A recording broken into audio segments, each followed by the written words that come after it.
Sang Sabda Menyapa.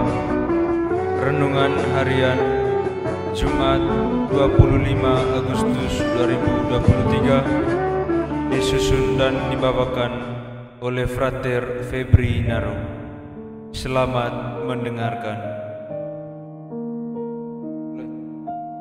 Saudara-saudari yang terkasih dalam Kristus Tuhan, sebelum memulai renungan kita pada hari ini, marilah kita mengawalinya dengan tanda kemenangan Kristus.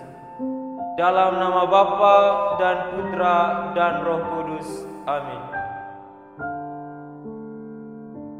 Renungan kita pada hari ini berjudul Hukum dan Kasih. Saudara-saudari yang terkasih dalam Kristus Tuhan, bacaan suci hari ini berbicara tentang hukum dan kasih. Dalam kehidupan bersama, selalu ada hukum dan aturan agar mampu menata relasi yang baik antara pimpinan dan masyarakat, dan juga di antara masyarakat itu sendiri. Seperti dalam sebuah negara, ada hukum utama yang disebut dengan undang-undang dan konstitusi. Demikian pula halnya dengan iman. Kita sebagai umat beriman memiliki hukum dan aturan yang utama. Saudara-saudari yang terkasih dalam Kristus Tuhan, dalam bacaan suci hari ini, seorang ahli Taurat menanyakan kepada Yesus, manakah hukum yang utama?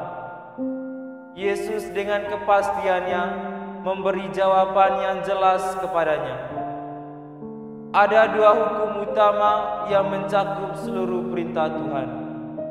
Pertama, kasihilah Tuhan Allahmu dengan segenap hati, jiwa, dan akal budimu. Artinya, mencintai Tuhan tanpa tapi. Kedua, kasihilah sesamamu manusia seperti dirimu sendiri.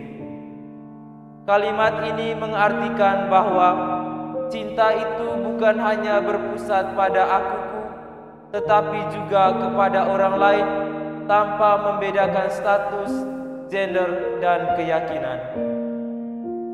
Saudara-saudari yang terkasih dalam Kristus Tuhan, kedua hukum ini menjadi begitu penting karena mendasari semua hukum, baik bagi umat Israel maupun bagi kehidupan manusia seluruhnya, apalagi bagi kita umat beriman.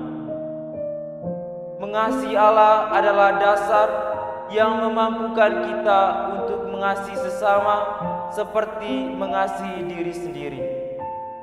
Memang mengasihi sesama seperti mengasihi diri sendiri tidaklah mudah, apalagi mengasihi orang yang pernah menaruh luka dalam hati kita.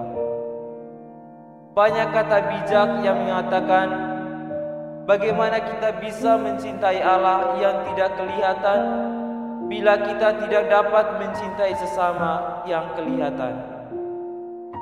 Oleh karena itu, relasi kasih manusia dengan Allah harus total sehingga mengalirkan rahmat kasih Tuhan untuk relasi harmonis antara kita dan sesama. Semoga amin. Kemuliaan kepada Bapa dan Putra dan Roh Kudus, seperti pada permulaan, sekarang, selalu, dan sepanjang segala abad. Amin. Dalam nama Bapa dan Putra dan Roh Kudus. Amin.